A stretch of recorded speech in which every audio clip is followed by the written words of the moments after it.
मैंने बहुत अच्छा फ्रेज यूज कर लिया है, रटोगे, याद नहीं होगा, मैं बताऊंगा तब याद होगा।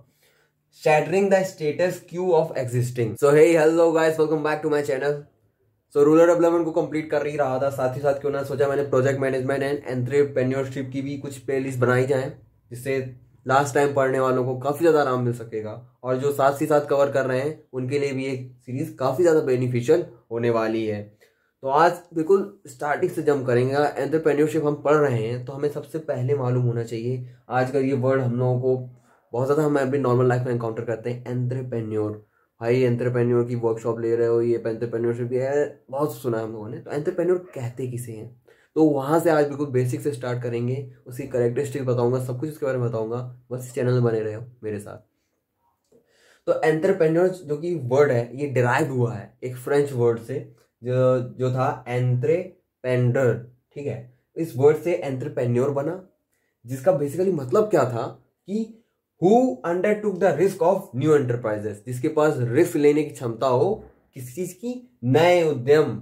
मैं एंटरप्राइजेस की हिंदी भी लेके आया हूं, ये किसी क्वांटम में नहीं मिलेगा आपको, सिर्फ मेरे पास मिलेगा। नया धंधा, अपनी लोकल भाषा में बोले तो, जिसमें नया धंधा खोलने की क्षमता हो उस पर्सन को, उसको कहते हैं एंटरप्रेन्योर।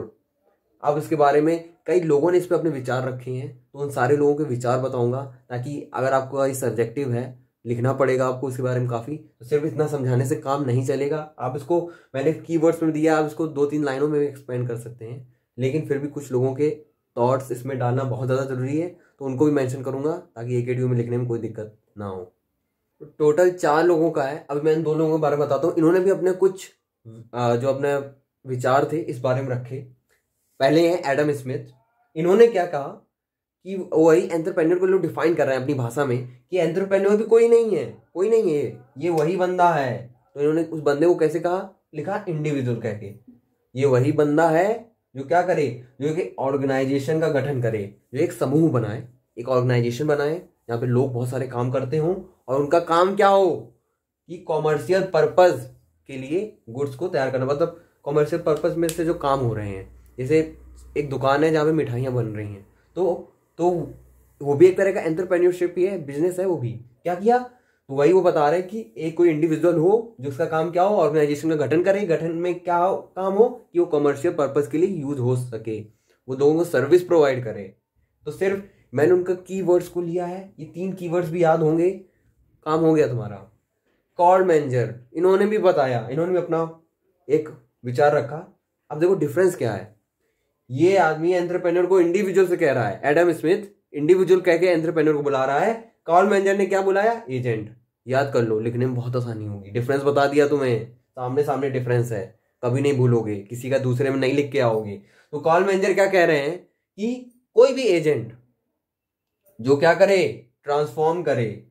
किसको ट्रांसफॉर्म करे, किसको किस में ट्रांसफॉर्म करे, कोई भी रिसोर्सेस को, रिसोर्सेस की हिंदी संसाधन, जैसे कोल निकल रहा है नीचे से, नेचुरल ऑयल निकल रहा है, क्रूड ऑयल निकल रहा है, तो उसको क्या करे, वो उसको बदल दे गुड्स और सर्विस। गुड्स मतलब उपभोग की वस्तु, जिसको हम लोग नॉर्मल अपने डेली यूजेस में यूज करते हैं, या सर्विस।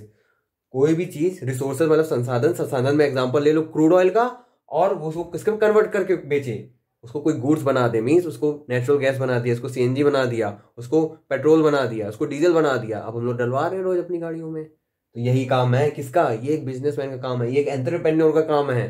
तो वही समझाया है कार्ल मेंजर ने कि कोई भी एजेंट जो क्या करे, वो ट्रांसफॉर्म कर दे। किसको ट्रांसफॉर्म कर दे, कोई भी रिसोर्सेस को एक गुड्स और सर्विस में। गुड्स मतलब वो भोग की वस्तु, या और साथ में उन्होंने एक पॉइंट और जोड़ा, उन्होंने यही तक बताया था, इन्होंने एक पॉइंट और जोड़ा कि ऐसा करके वो क्या क्रिएट कर रहा है। 2 इन्होंने वर्ब यूज करी हैं, एक ट्रांसफॉर्म और क्रिएट, दूसरी क्रिएट। क्रिएट क्या, कि इंडस्ट्री की ग्रोथ हो। मतलब अब कोई काम उन्होंने सर्विस चालू कर दी, तो ये नहीं कि सर्विस वो वही चलाएंगे, उसमें और आगे बढ़े और उसमें ग्रोथ हो, ज़्यादा से ज़्यादा आइडियाज नए इंप्लीमेंट हो सके, कुल मिला के जो चीज़ जहाँ से शुरू करी है वो वहीं ना रह के ऊपर बढ़ जाए। ऐसे ही 2 लोगों का और है, उनको भी बताता हूँ आपको मैं। 3rd नंबर पे आते हैं अब पीटर ड्रकर। इन्होंने भी अपने आइडियाज रखे, एंटरप्रेन्योर कौन होता है इन्होंने डिफाइन किया। अब इन्होंने क्या बताया कि एंटरप्रेन्योर क्या होता है, कि हु सर्चेस, वो आदमी सर्च करता है, ढूंढता है, ढूंढना कोई चीज, क्या क्या वो ढूंढे, वो चेंजेस ढूंढे, कहाँ पे चेंजमेंट ला सकते हैं जिससे कि प्रोडक्शन बढ़ जाए, कहाँ से कैसा चेंज है, वो एक चेंज वो ढूंढे और उस चेंज को ढूंढ के बैठ ना जाए कि हाँ मैंने ये चेंज ढूंढ लिया कि ओला वाले यार अच्छे से सर्विस नहीं दे रहे, लाओ मैं कोई और नया चालू कर दूँ, ये मैंने चेंज ढूंढ लिया। लेकिन अब बैठ ना जाऊँ कि हाँ ठीक है नहीं करें, नहीं, अब उस पर क्या करना है, सेकंड नंबर पे रिस्पॉन्ड करना है, उस पर तुरंत रिस्पॉन्ड करना है कि हाँ मैं कैसे एक नया ऐप बना सकता हूँ, मैं क्या कर सकता हूँ, उस पर रिस्पॉन्ड करना है, फिर उसको एक्सप्लॉइट कर देना है। एक्सप्लॉइट बोले तो उसका उपभोग करना है। वो एक रिस्पॉन्ड किया तो हमें क्या मिला, एक अपॉर्चुनिटी मिल गई और उस अपॉर्चुनिटी को तुरंत ग्रैब कर लेना है, एक्सप्लॉइट कर देना है, दूसरे को नहीं देना है कि भाई हाँ भाई तू ना अपन। ये पीटर ड्रकर ने बताया।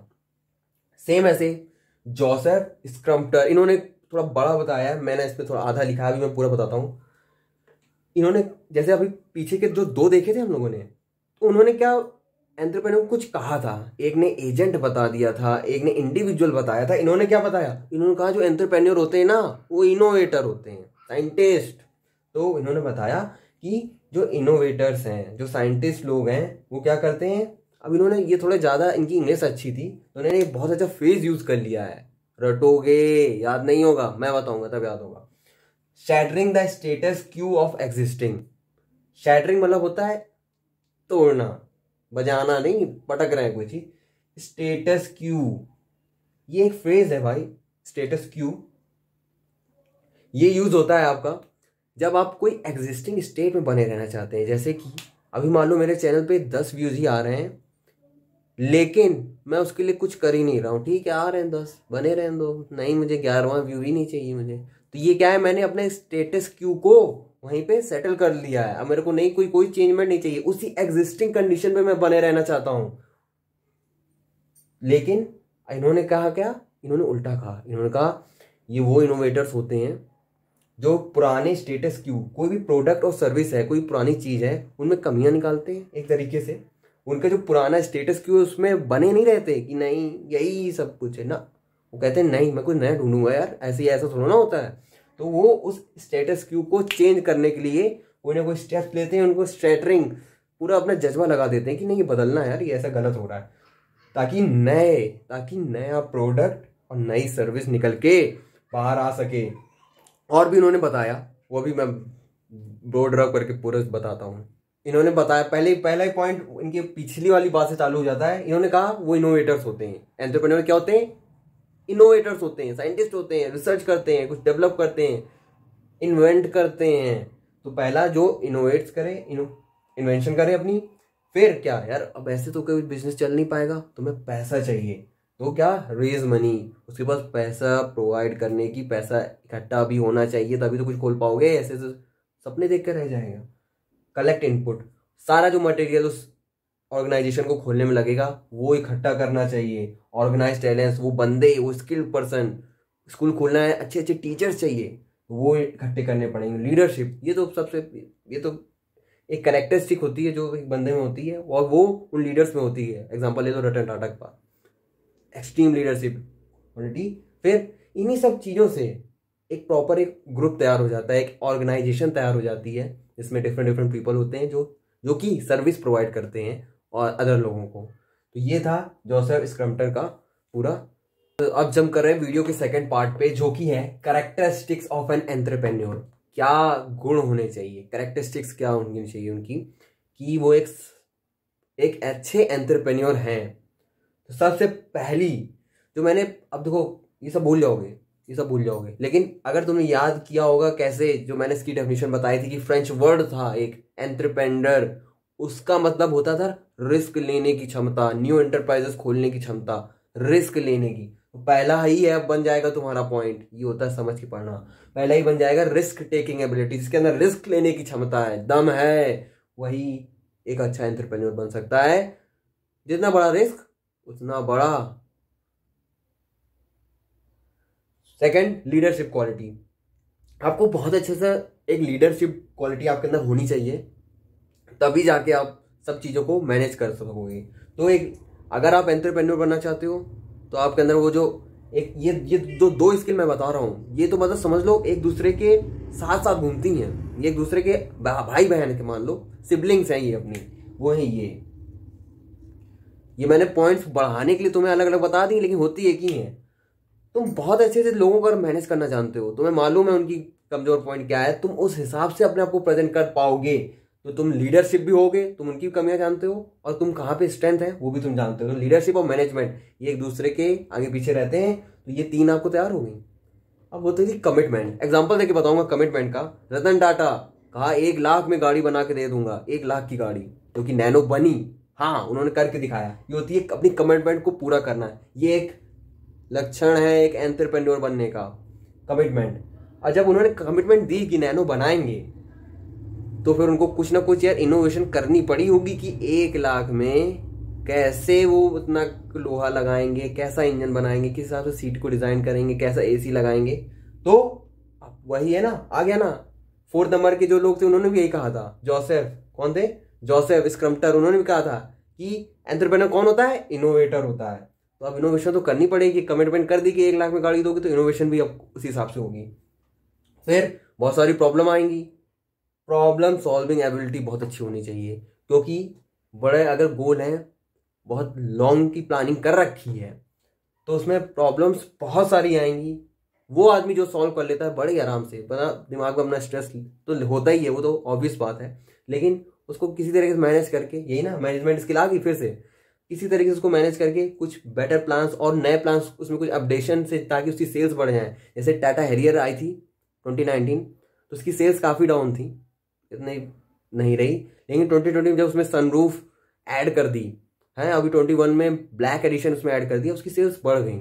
ये होता है कि उन्हीं पुरानी चीज़ों में कुछ अपडेशन की जाए। वो कहाँ से आती है? Problem solving ability. और फिर urge to learn a new thing. हमें हर चीज़ से सीखना चाहिए, फेलियर से भी और सक्सेस से भी। फेलियर से वो 1 लाख की गाड़ी तो बना दी, लेकिन वो लखटकिया गाड़ी हो गई। तो रतन टाटा खुद कह रहे हैं कि मैंने सीख लिया कि नहीं, वो जो एक शान बढ़ाने का जो मैंने सोचा था, शान की जगह वो शान कम कर रही थी। तो ऐसी नई नई चीज़ें अपने फेलियर से या अपने सक्सेस से हमें सीखनी चाहिए। हमें क्यों? एंटरप्रेन्योर को सीखनी चाहिए, मैं तो नहीं हूँ। तो ये है कुछ कैरेक्टरिस्टिक्स जो एक एंटरप्रेन्योर, इसमें अब आप बढ़ा बढ़ा के खूब सारा लिख सकते हैं, एग्जाम्पल दे दे के भी एक्सप्लेन कर सकते हैं। ये थी मेन कैरेक्टरिस्टिक्स एक एंटरप्रेन्योर में जो मस्ट होनी ही चाहिए।